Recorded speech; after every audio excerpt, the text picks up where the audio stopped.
Olá, eu me chamo Clarissa, eu sou educadora física e mestre em gerontologia biomédica pela PUC.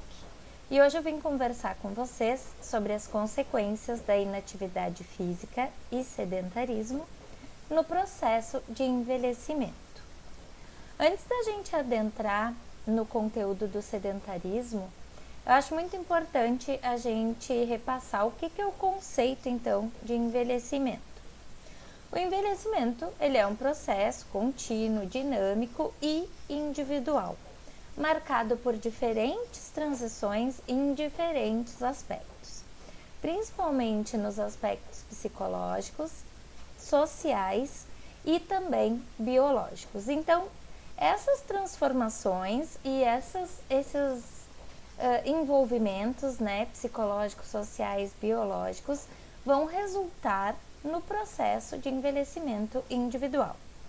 Então, é bem comum, se a gente para pensar, que a gente conheça assim, pessoas que tenham a mesmíssima idade e apresentam assim características muito diferentes fisicamente. Às vezes um é muito mais fragilizado e o outro está ali gerando energia, rendendo uma energia que a gente fica pensando, nossa, como podem, ter a mesma idade e serem tão diferentes?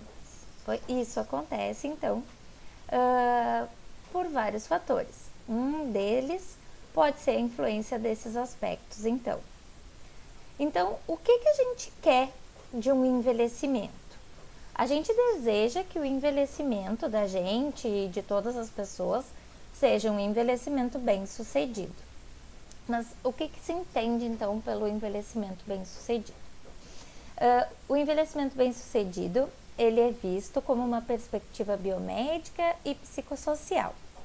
E está associado, então, relacionado a uma probabilidade baixa de doenças e incapacidades, a alta capacidade funcional, cognitiva e física, além de engajamento ativo com a vida. Então, tudo o que a gente deseja, estar longe das doenças e incapacidades, estar super funcional, cognitivamente e fisicamente ativos e engajado com a vida. Para atingir, então, esse envelhecimento bem-sucedido, existem alguns preditores principais. E são eles: o nível de educação elevado, que lá na frente eu quero conversar com vocês justamente pela questão do nível de educação e de informação, a prática de atividade física regular e a participação social e a ausência, então, de doenças crônicas, Ok, até aqui tudo bem, é isso que nós queremos. O exercício físico amplamente se sabe que ele é benéfico para diversos fatores, mas em relação à mortalidade, o que a gente tem? Que a atividade física regular, então, ela favorece mesmo o envelhecimento saudável e previne a ocorrência de muitas doenças crônicas. Ele diminui a mortalidade relacionada às doenças cardiovasculares, ele diminui a mortalidade relacionada ao câncer, principalmente de cólon e mama. Ele diminui os casos de depressão e declínio cognitivo. Também está associado à diminuição de casos de diabetes tipo 2, dentre outros fatores, como a diminuição da probabilidade de desenvolver a osteoartrite e além de diminuir os riscos do indivíduo tornar-se obeso. Então, até aí, tudo lindo, tudo maravilhoso. Mas, o que nos leva a uma informação assustadora é que o número de sedentários e assim, inativos é enorme e parece estar crescendo cada vez mais no Brasil e também no mundo. Mas se a gente vai estudar mais a fundo, a gente encontra essas terminologias da inatividade física e do sedentarismo, às vezes elas se confundem, Na literatura, assim, em muitos artigos não fica muito claro a diferença entre uma e outra. Então, para começar, a questão mesmo de a gente se aprofundar nesse conteúdo, a gente precisa entender a diferença entre uma coisa e outra, né? Então, a inatividade física, ela ocorre quando o indivíduo não consegue praticar nem o mínimo de atividade física recomendado. Já o sedentarismo, além dessa questão de não atingir nem o mínimo da recomendação de atividade física, o indivíduo ele gasta uma boa parte do seu dia em atividade sentada, inclinado ou deitado. Ambos são extremamente prejudicial para a nossa saúde e são casos de saúde pública, certo?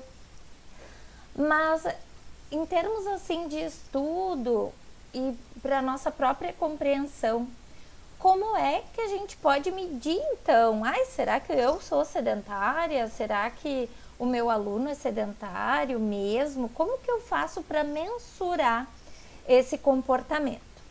Então, na literatura existem várias hipóteses, né? Mas eu trouxe para vocês, então, as principais, tá? Que são o equivalente metabólico e também o que sugere a Organização Mundial da Saúde. Então, sobre o equivalente metabólico, ele é uma medida muito utilizada, então, na pesquisa por ter justamente essa quantificação mais precisa, né? Então, o que acontece? Nós temos um gasto energético basal para nos manter vivos e parados, né? Então, assim, eles consideram sedentário o indivíduo que gasta, então, 1,5 vezes apenas do seu basal, tá? Então, nessa imagem aqui que eu peguei para vocês e que está acessível aqui nesse site, ó, Sedentary Behavior, é super utilizado. E eles têm ali uma escalinha, então, que de 0 a 1,5 a pessoa é considerada sedentária. De 1,5 a 3, atividade física leve. De 3 a 6 é atividade física moderada. E de 6 a 7, atividade vigorosa. Mas tá, Clarissa, como é que eu faço para fazer essa conta, enfim? Então aqui também nesse site que está disponível, aberto, gratuito, existe uma tabelinha aqui no Atividade Física, que tem desde leitura de livro até corrida de não sei quantos quilômetros. Então, eles já têm um cálculozinho pré-pronto, sabe? Aí tu clica aqui, escolhe a atividade que tu quer, coloca a duração da atividade que tu vai realizar ou que o teu paciente vai realizar, teu aluno, e o peso corporal né, da pessoa que vai realizar a atividade. Apertou ali calcular, ele já vai te dar o resultado prontinho desse equivalente metabólico. Já o que a Organização Mundial da Saúde recomenda é que seja feito pelo menos 150 minutos de atividade física aeróbia de intensidade moderada, pelo menos moderada, durante a semana. Então, que poderia ser somado, né? Esses minutinhos por dia, o que daria em torno de 20 e poucos minutos todos os dias. Ou, se for uma intensidade vigorosa, poderia ser, então, aceitável 75 minutos dessa atividade. E essa recomendação, então, está relacionada a uma melhora no condicionamento cardiorrespiratório, muscular, ósseo, a saúde funcional, reduzir riscos de doenças não transmissíveis, depressão e declínio cognitivo, como a gente conversou anteriormente. E em casos de idosos, assim, longevos, né? A indicação, então, é que os idosos com pouca mobilidade, eles pratiquem atividade física pelo menos 3 vezes por semana ou mais, e que trabalhe aspectos de equilíbrio para que sejam evitadas as quedas, que a gente também já sabe que é um risco bem grande a queda para o idoso, né? Principalmente se ele tiver associado então a outros quadros, né, de saúde. E quando esse adulto, quando esse idoso, ele simplesmente ele não consegue realizar essas atividades, o mínimo, sugere-se que ele faça pelo menos alguma atividade, o que ele puder fazer, que ele consiga realizar pelo menos alguma coisinha, o mínimo já é benéfico. Mas e qual que é o problema, então, do sedentarismo e da inatividade física? Isso gera um impacto, de fato, na nossa saúde, no nosso contexto de mundo até? Então, eu trouxe aqui para vocês que em 2011, então já é um dado até que já está desatualizadinho, mas um estudo estimou que 1 em 5 pessoas são insuficientemente ativas fisicamente. E nesse estudo, foi um estudo de uma amostra bem grande, né, de 300 mil indivíduos com mais de 15 anos, e foi realizado em 76 países. Então, assim, a gente tem uma realidade nacional, mas esse estudo mostra que existe uma realidade mundial. Um outro estudo também trouxe que as Américas são responsáveis, então, por uma maior quantidade de casos, então, de pessoas sedentárias e fisicamente inativas, né? Novas pesquisas sobre atividade física sugerem, então, que não é mais suficiente apenas atender aos níveis mínimos recomendados pelas diretrizes de saúde para reduzir os riscos cardiovasculares. Então, pensa só, se a gente tem já um número enorme de sedentários e de inatividade física, pensa ainda que ainda não é o suficiente para reduzir os riscos cardiovasculares.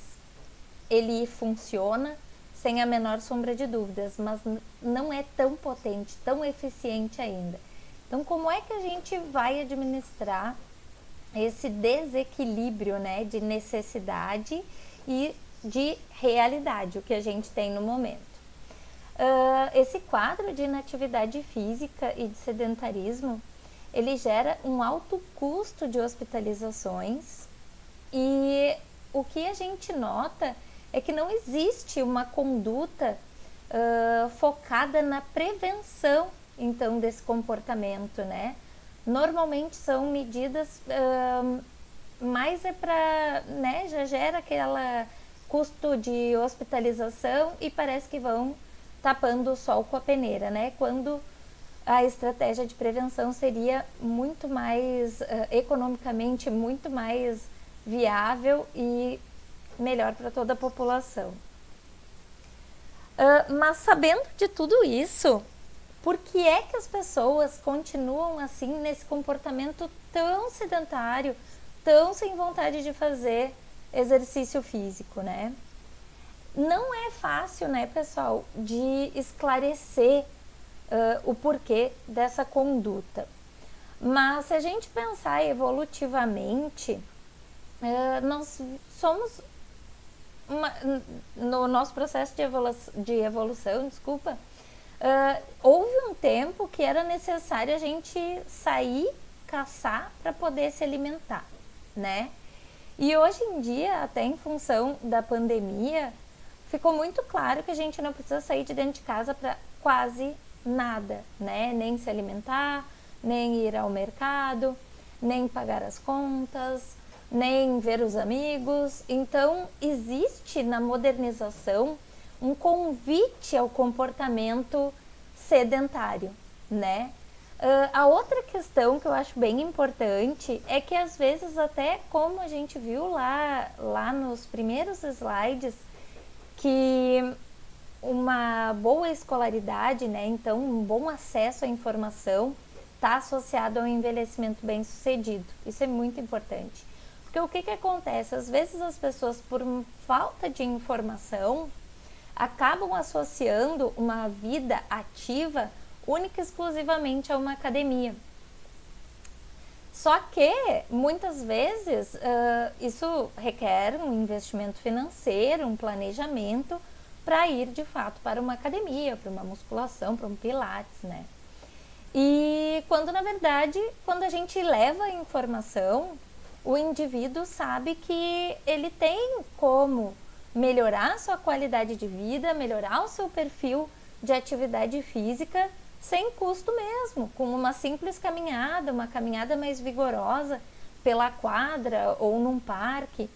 Então, isso é um tabu que eu acho que os profissionais de saúde deveriam trabalhar muito, sabe? Quando se fala assim em condições ideais, com certeza que o ideal é que o aluno, o indivíduo, seja acompanhado por um profissional qualificado, né? Mas, e quando não se tem essa possibilidade? Bom, então a gente precisa arrumar formas de trazer esse indivíduo para uma vida fisicamente ativa. A outra questão que também a gente escuta bastante é que a rotina de trabalho, hoje em dia as pessoas trabalham muito, é um nível de estresse muito grande, né? Mulheres, homens, e às vezes acabam tão cansados que não conseguem então ter aquele incentivo, aquele estímulo de sair para fazer alguma coisa, né? Aí começam inclusive a achar desculpa, né? Hoje está chovendo, hoje está calor, eu tenho que pagar a academia, esse mês eu estou sem dinheiro, e aí começa esse ciclo de desculpas, né? E a outra questão que também é trazida nos estudos é a questão da urbanização e da violência. Então, pensa que eu falei tudo isso, né? Mas quantas vezes, né, já aconteceu comigo e acredito que já tenha acontecido com vocês também, de às vezes tu chega do trabalho, tá cansada, mas tá motivado para fazer o exercício. Vou no parque, ou nem que seja, vou passear com o cachorro, vou fazer 20 minutos com o cachorro. Só que chegou de noite, e aí, em função da violência, isso aí acaba barrando também mais uma possibilidade, né, da gente estar fazendo o exercício. Mas enfim, qual que é o impacto então desse comportamento no Brasil e no mundo? É bem grave, pessoal. Então, realmente, quanto mais a gente se aprofundar nesse tema e quanto mais a gente trazer essa realidade dura para os nossos alunos, para os nossos pacientes, talvez a gente tenha melhores resultados a longo prazo. Então, o sedentarismo, ele é considerado é o quarto principal fator de risco de mortalidade no mundo. Então, isso representa mais de 6% de mortes em todo o mundo, isso segundo a Organização Mundial da Saúde. Ele é estimado para ser a principal causa associada aos casos de câncer de mama e de cólon. E olha lá o percentual, é bem alto, né, pessoal, bem considerável. No Brasil, 3 em cada 100 mortes registradas em 2017 podem ter sido influenciadas pelo sedentarismo. Olha o que eu falei lá anteriormente. E a prevenção, né? Inclusive esses dados todos eu tirando aqueles 2 ali da Organização Mundial da Saúde, eu tirei do próprio site do governo, né? Então, os dados do Sistema de Informação sobre Mortalidade apontam que dos 1,3 milhões de óbitos registrados em 2017, pelo menos 34 mil estão relacionados a doenças como diabetes, câncer de mama, cólon e cardiovasculares, novamente relacionado a um comportamento sedentário. E para se ter uma ideia, a Pesquisa Nacional de Saúde mostrou que a cada 2 adultos, que 1 em cada 2 adultos não pratica o nível de atividade recomendado pela Organização Mundial da Saúde. Então, a gente viu lá naquele estudo do slide anterior, que era 1 a cada 5, né, numa perspectiva de 76 países.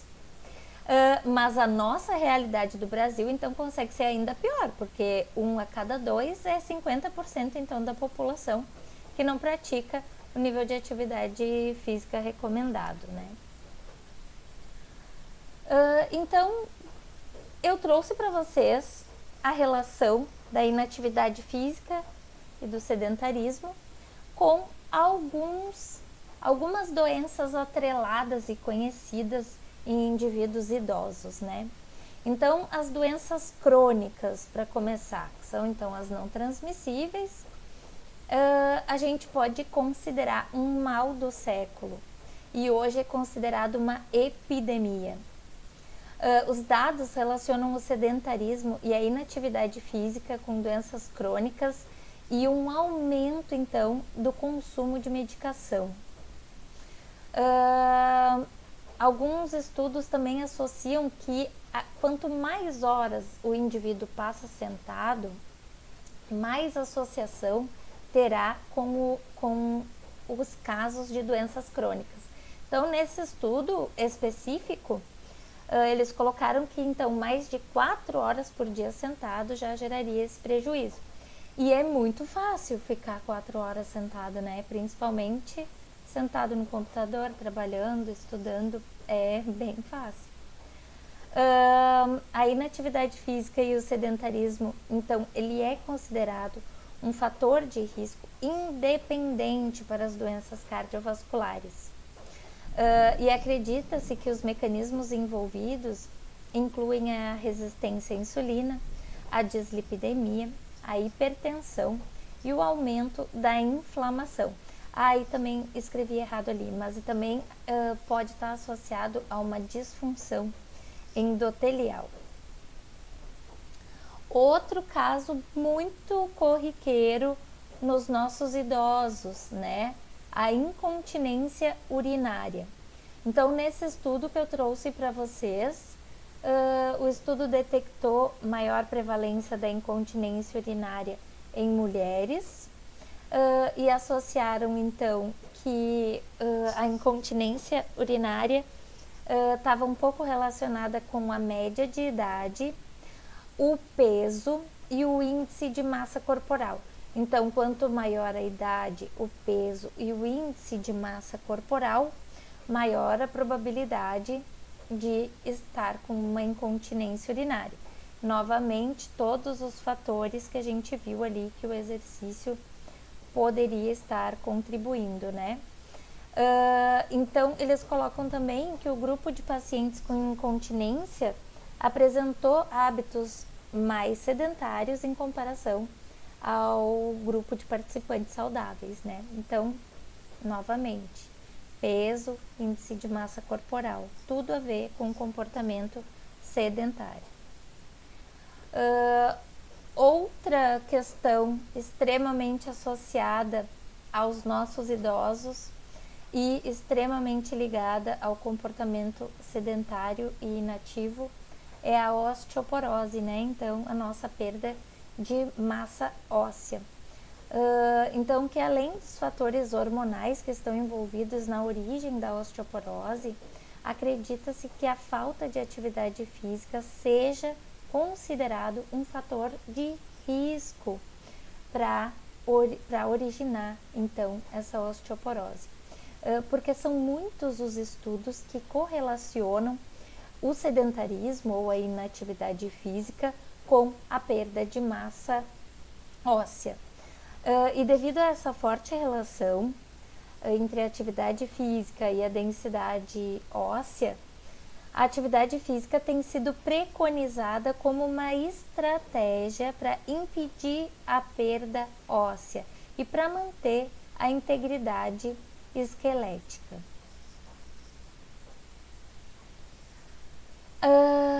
Parente ali da osteoporose, nós temos então a sarcopenia, né?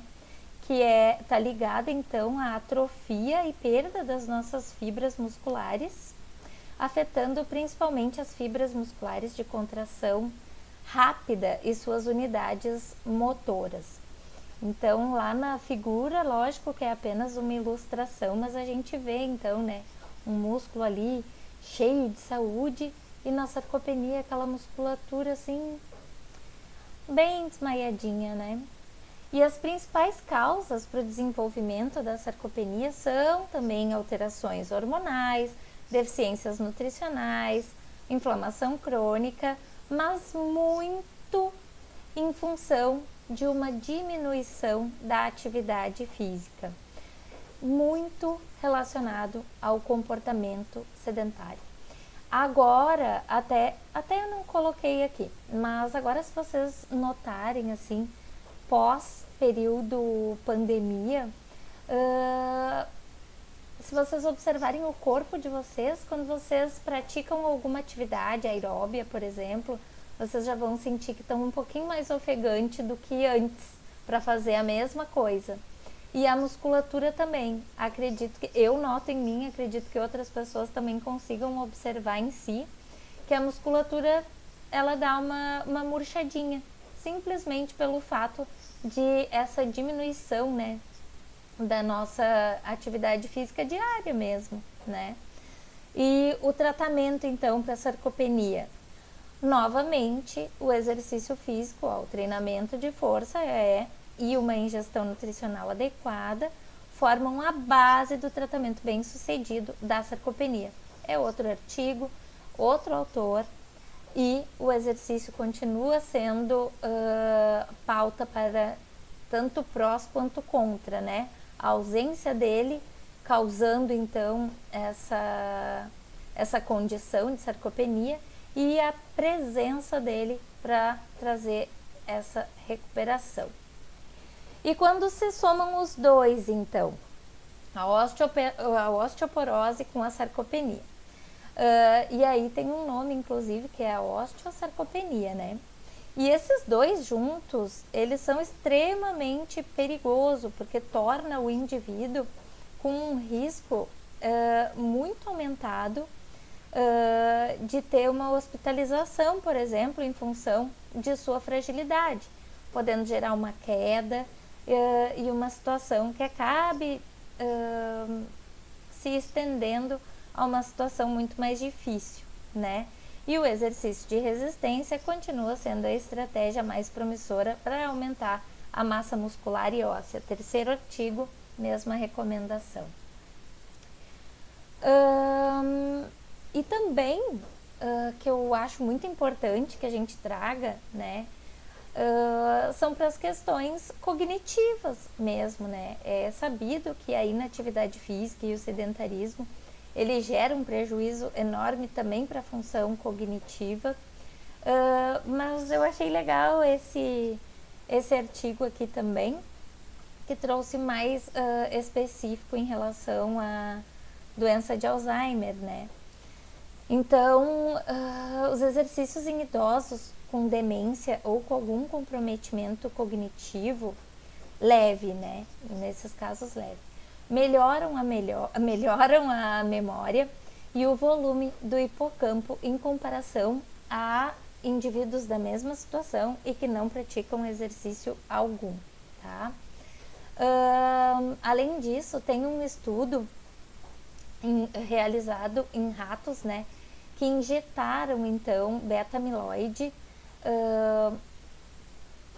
o que é um preditor, né, o acúmulo, né, das placas beta-amiloide pode gerar então a doença de Alzheimer. E aí eles tentaram fazer esse protocolo com os ratos e mostraram que o exercício na esteira ajudou então a prevenir essa perda na função cognitiva dos ratinhos. Alternativamente, a falta de exercício está implicada então no desenvolvimento de doença de Alzheimer e demência, é o que esse artigo aqui de revisão aponta. Além de melhorar alguns aspectos de biomarcadores, né? Então, esse artigo aqui também é bem legal.